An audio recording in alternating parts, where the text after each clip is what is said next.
Saya dulu sering marah sama suami saya karena dia tuh pelayan Tuhan murni. Hatinya tuh pelayanan sekali. Jadi otomatis dia akan lebih memilih melayani jemaat daripada punya waktu sama keluarga. Jadi kalau kita milih family man, ini bukan tipe yang pas gitu loh kasarnya. Dia akan lebih milih jemaat Tuhan daripada keluarganya sendiri. Jiwanya pelayanan banget, dia akan ngorbanin dirinya, apalagi keluarganya kasarnya, demi melayani pekerjaan Tuhan. Jadi saya dulu sempat marah gitu, karena Natal gak pernah di rumah, ulang tahun gak ada di rumah, selalu pergi. Jadi kami berantem terus, saya sampai sebel sama gereja-gereja yang ngundang dia gitu. Saya bilang, kenapa sih gak paham ya gitu loh, ini kan hari waktu keluarga gitu. Nah ada teman-teman juga yang ngundang Jojo, udah tahu itu anniversary pernikahan kami, tetap diundang. Jadi saya kesel banget gitu. Saya bilang sama suami saya, kamu kalau pergi lagi, kamu ndak usah pulang lagi gitu. Saking keselnya dulu. Nah kemudian satu hari pertengkaran ini gak ada habisnya, bertahun-tahun. Akhirnya satu malam saya diem sambil kesel sambil doa. Capek Tuhan sama pernikahan ini gitu. Karena saya merasa tidak dikasihi, saya merasa tidak dibela. Saya merasa dia tidak peduli, saya merasa kesepian, pokoknya semua gitu.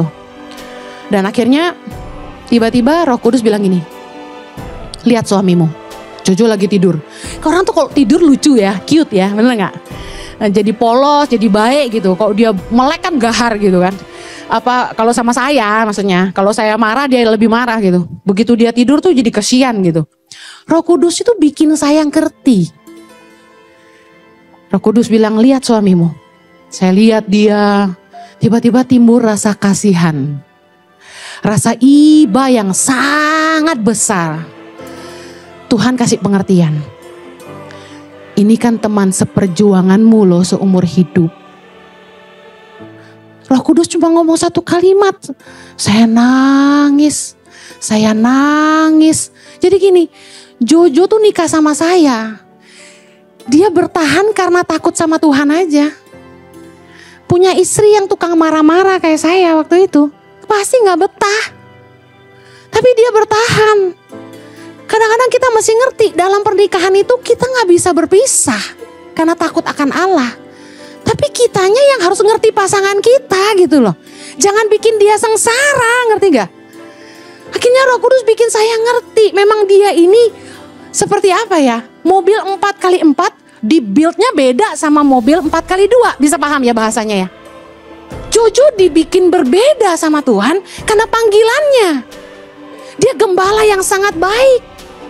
Semalam mereka sampai di Turki, lagi makan kuneve. Enak banget kuneve, I'm telling you. Jemaat fotoin dia dan kirim ke saya. Bilang gini, disayang sama semua peserta, gembala yang baik. Kalau Anda ikut trip ke Holy Land sama suami saya, Anda akan lihat betapa baiknya suami saya. Dia itu care sama jemaatnya. Dia sayang sama semuanya. Dia ringan tangan. Dia gak sungkan bantu siapa saja. Dia menempatkan dirinya sebagai hamba dan melayani semuanya. Itu pemimpin yang besar. Saya kasih tahu Anda, suami saya sangat luar biasa. Saya aja kagum-kagum lihat dia gak ada capeknya ngelayanin orang. Saya seharian bawa grup gitu, ya semua sudah hadir. Belum lagi kalau ada ibu-ibu nakal yang shopping mulu gak mau balik ke grup. Itu kan tugas saya nyari mereka. Iya, aduh ini mana nih kurang 2 nih. Saya lari-lari turun. Di mana tadi ya? Cari. Bu, ayo bu, semua sudah di bus bu. Sambil gemes gitu kan. Tapi suami saya tetap, ya sabar ya. Sebentar lagi ya. Oke, sebentar lagi ya. Begitu kami naik, saya udah asem mukanya, dia masih senyum. Ayo bu. Emang hebat dia tuh. Gak sanggup saya.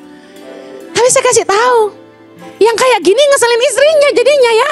Kan kasihan suami saya gitu loh. Nah, singkat cerita, dalam rumah tangga tuh kita mesti ngandalin Roh Kudus yang ngajarin kita. Karena kadang-kadang bahasa manusia tuh gak bisa nerjemahin semuanya gitu loh. Kita marah, kita pakai emosi, kita pakai pikiran kita yang sok pinter ini. Tapi sekali aku lihat dia gitu, aku langsung kasihan. Udah jangan dimarahin lagi, kasihan gitu loh. Kamu mau apa?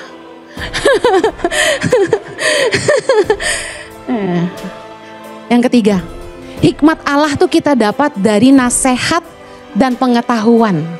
Dikatakan bahwa rumah itu ditegakkan karena kepandaian.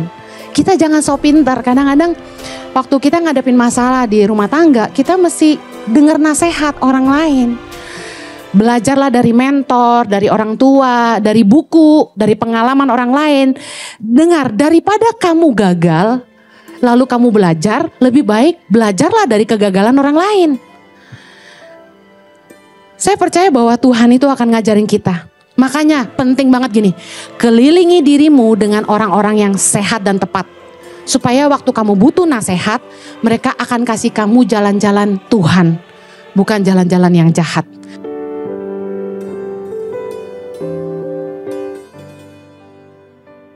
Berikutnya, komitmen dan konsisten. Harus setia pada pasangan. Malaki 2 ayat 15. Bukankah Allah yang esa menjadikan mereka daging dan roh? Dan apakah yang dikehendaki kesatuan itu? Keturunan ilahi. Jadi jagalah dirimu dan janganlah orang tidak setia terhadap istri dari masa mudanya. Jangan udah kamu hisap madunya, kamu buang ampasnya. Jangan sampai istrimu sudah makin tua, Anda tinggalkan dia. Ada orang yang potong khotbah saya, yang ketika saya ngomong gini, perempuan itu makin tua, makin peot. Sedangkan laki-laki makin tua, makin ganteng. Itu di capture, perempuan-perempuan banyak marah sama saya. Harusnya dengerin khotbah tuh komplit. Tapi saya dengar mata Najwa, dia bilang gini, lebih parah dari saya. Perempuan matang, busuk. Laki-laki matang, malah mapan. Wah, saya bilang kok peribahasanya lebih parah. Tetapi kenyataan, makanya perempuan lebih banyak botox. Tarik ke atas. Mancungin hidung, tebelin bibir. Cowok mah enggak, Bapak asli kan? Bapak asli? Enggak, saya nanya yang udah berumur. Bapak asli? Asli, masih muda kamu ya. Bapak asli, Pak? Kenapa ya? Saya jujur, saya nikah sama suami saya lihat dia, kulit dia nggak pakai lotion, nggak kering, licin ngelincrong. Kalau kerut di dahi nggak masalah, nggak mengubah kegantengannya. Tapi kalau perempuan mata kerut dikit udah worry, udah mulai di isi apa itu? Filler, ya kan? Itu nggak last long lagi, ya kan? Botox sampai nggak bisa senyum. Bener nggak? Terus tulang pipi dikikis pakai gergaji, cat, biar lancip, disuntik. Saya sih puji Tuhan loh. Saya tuh sebenarnya kesel kenapa waktu saya pasang kontrasepsi saya mendadak gemuk. Umur 40 tuh saya pasang kontrasepsi, saya cobain kontrasepsi baru, tiba-tiba tambah gemuk. Kata orang nggak cocok, tapi nggak bisa kurus lagi, susah banget. Nah, tapi begitu saya ngaca, dibandingin foto saya zaman dulu, gue dikasih filler sama Tuhan loh. Sayangnya di sini juga ada.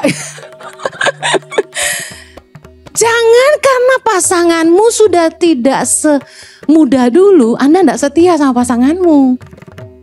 Makanya firman Tuhan jelas, janganlah orang tidak setia terhadap istri dari masa mudanya. Kemudian komitmen apa lagi? Harus mengasihi pasangan apa adanya dan mengurus keluarga dengan baik. Efesus 5 ayat 33. Bagaimanapun juga bagi kamu masing-masing berlaku, kasihilah istrimu seperti dirimu sendiri dan istri hendaklah menghormati suaminya. 1 Timotius 3 ayat 4. Seorang kepala keluarga yang baik disegani dan dihormati oleh anak-anaknya. Jikalau seorang tidak tahu mengepalai keluarganya sendiri, bagaimanakah ia dapat mengurus jemaat Allah? Bicara soal gini, waktu kita mau bangun rumah tangga, kita harus komitmen bahwa kita akan mengasihi pasangan kita dan kita akan mengurus rumah tangga kita. Gak bisa gak ngurus rumah tangga tuh gak bisa. Masih ada orang tuh yang nikah tapi suka-suka saya. Istri gak boleh tahu dia kemana, istri gak boleh ngatur-ngatur dia, penuh rahasia. Istri juga sama, suami gak boleh ngatur-ngatur saya, terserah saya. Ya kalau gitu jangan nikah. Bener. Dulu saya suka cerita sewot, waktu saya mau gunting rambut bawa anak saya, Jojo tanya mau gunting rambut di mana? Saya bilang oh di Jakarta Barat. Terus dia bilang gini, ngapain jauh-jauh ke situ? Cari aja salon yang dekat di sini. Dulu saya marah, saya kesel gitu loh. Ih heran ya, otoriter banget sih. Cuma urusan gunting rambut di mana perlu diatur dia. Saya kesel dulu gitu loh. Biasanya cowok ngatur sih urusan istri mau gunting rambut di mana. Saya bingung kenapa suami saya ngatur gitu loh. Akhirnya saya kesel gini. Oke, gue panggil yang ke rumah. Mahal nggak apa-apa ya? Dia bilang nggak apa-apa. Akhirnya saya panggil ke rumah sampai sekarang. Selesai, nggak berantem lagi. Asal dia mau bayar aja ya kan?